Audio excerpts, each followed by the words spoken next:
dan sanak sabarataan yang selalu ada di sini, di sini, di sini. Yang ketiga yaitu wa yu'allimuhumul kitab, mengajarkan Al-Quran sebagai pedoman hidup.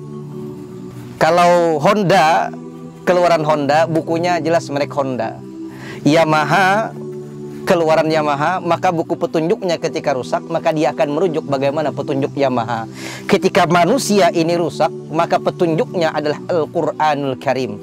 Maka oleh karena itulah Napoleon Bonaparte, seorang orientalis berkebangsaan Prancis, mengatakan Al-Quran is the only thing that can lead man to happiness. Al-Quran adalah satu-satunya kitab yang mampu menghantarkan manusia menuju kehidupan yang bahagia. Oleh karena itulah tugas baginda Rasulullah SAW yaitu mengajarkan Al-Quran, mengajarkan kitab suci ini kepada seluruh umat manusia. Maka tugas kita, Anda dan kita semua, mengajarkan Al-Quran, dimulai dari keluarga kita sendiri. Dan yang keempat yaitu metode Rasulullah. Tugas Rasulullah berikutnya yaitu al-hikmah, menampilkan hikmah, menampilkan akhlak. Disinilah pentingnya bagaimana Rasulullah mereformasi akhlak manusia sedunia.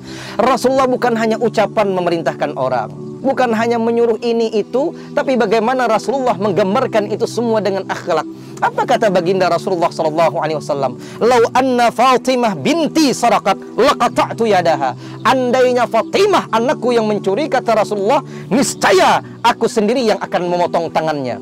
Jauh dari nepotisme, jauh dari korupsi, jauh dari segala hal yang dilarang oleh Allah Subhanahu wa taala. Korupsi, kolusi, nepotisme, jauh daripada kepemimpinan Rasulullah Sallallahu Alaihi Wasallam. Maka Rasulullah ini bukan hanya lip service atau bukan hanya servis biasa saja, bukan hanya ucapan manis belaka, tapi Rasulullah betul-betul menjabarkan dalam kehidupan beliau, yaitu bagaimana menampilkan akhlak sosok baginda Rasulullah Sallallahu Alaihi Wasallam. Hingga cuman dalam jangka waktu 23 tahun, 13 tahun di kota Mekah, 10 tahun di kota Madinah, Rasulullah sukses merubah peradaban umat manusia di dunia. Kita sekarang bingung, orang di mana-mana teriak reformasi, reformasi, tapi apa ujung-ujungnya? Lihat bagaimana Rasulullah. Ketika kita lihat bagaimana pemimpin-pemimpin kita, sebagian daripada mereka jatuh terkena kasus korupsi, dikerangkeng dalam penjara besi, lari tunggang langgang dari kejaran KPK dan polisi, sampai lupa pada rakyat yang tak bisa makan nasi. Inilah yang terjadi. Maka Rasulullah Sallallahu Alaihi Wasallam, Allah gambarkan bagaimana kemudian Rasulullah merubah akhlak manusia ini. Maka disebutkan dalam Al-Quran, A'udzubillahi minasyaitonir rajim. فَبِمَا رَحْمَةٍ مِّنَ اللَّهِ لِنتَ لَهُمْ وَلَوْ كُنتَ فَظًّا غَلِيظَ الْقَلْبِ لَانفَضُّوا مِنْ حَوْلِكَ فَاعْفُ عَنْهُمْ وَاسْتَغْفِرْ لَهُمْ وَشَاوِرْهُمْ فِي الْأَمْرِ فَإِذَا عَزَمْتَ فَتَوَكَّلْ عَلَى اللَّهِ إِنَّ اللَّهَ يُحِبُّ الْمُتَوَكِّلِينَ. Sadaqallahul azim. Fabima rahmatin minallahi linta lahum. Kalau bukan karena rahmat Allah, engkau berlaku lemah lembut kepada mereka. Seandainya kau berlaku keras dan berhati kasar, niscaya mereka akan menjauh darimu. Fa'fu anhum, ampunilah mereka. Wastaghfir lahum, minta ampunkanlah kepada mereka. Wasyawirhum fil amr, bermusyawarahlah kepada mereka dalam setiap urusan. Fa'idha azamta fatawakkal 'ala Allah. Ketika kau telah meletakkan suatu azam dengan fondasi, niat serta usaha sudah, fatawakkal 'ala Allah, maka bertawakallah kepada Allah Subhanahu wa taala. Maka inilah yang dilakukan oleh baginda Rasulullah Sallallahu Alaihi Wasallam. Yang pertama yaitu berlaku lemah lembut, lintalahum, karena pemimpin itu mesti lemah lembut.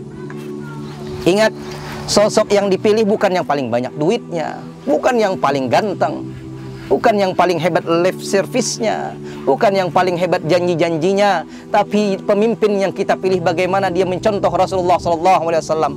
Lintalahum, dia berlaku lemah lembut kepada yang lainnya. Allahu Akbar. Zaman sekarang yang kita hadapi masyarakat biasa-biasa saja. Ketika Rasulullah yang dihadapi adalah kaum kafir musyrikin Makkah Al-Mukarramah. Luar biasa bejatnya akhlak mereka. Luar biasa dekadensi moral mereka. Tapi Rasulullah lintalahum, kata Allah dalam Al-Quran, berlaku lemah lembut. Subhanallah. Bahkan Rasulullah itu senyumnya manis.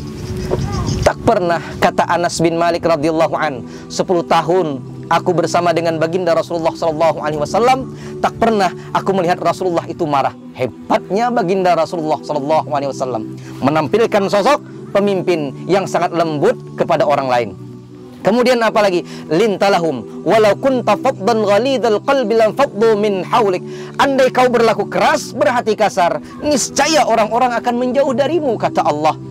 Andai Rasulullah itu pemarah, andai Rasulullah itu pembenci, andai Rasulullah itu tukang umpat, tukang ngomel, maka Rasulullah SAW pasti akan dijauhi oleh orang lain. Tapi Rasulullah SAW niat.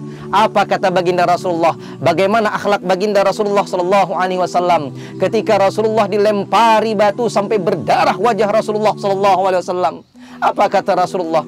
Mereka ketika ditawarkan, wahai Rasulullah, wahai Muhammad, apakah perlu kami balik mereka ini dengan gunung? Ditumpahkan gunung kepada mereka. Apa kata baginda Rasulullah SAW? Mereka tidak mengenal diriku.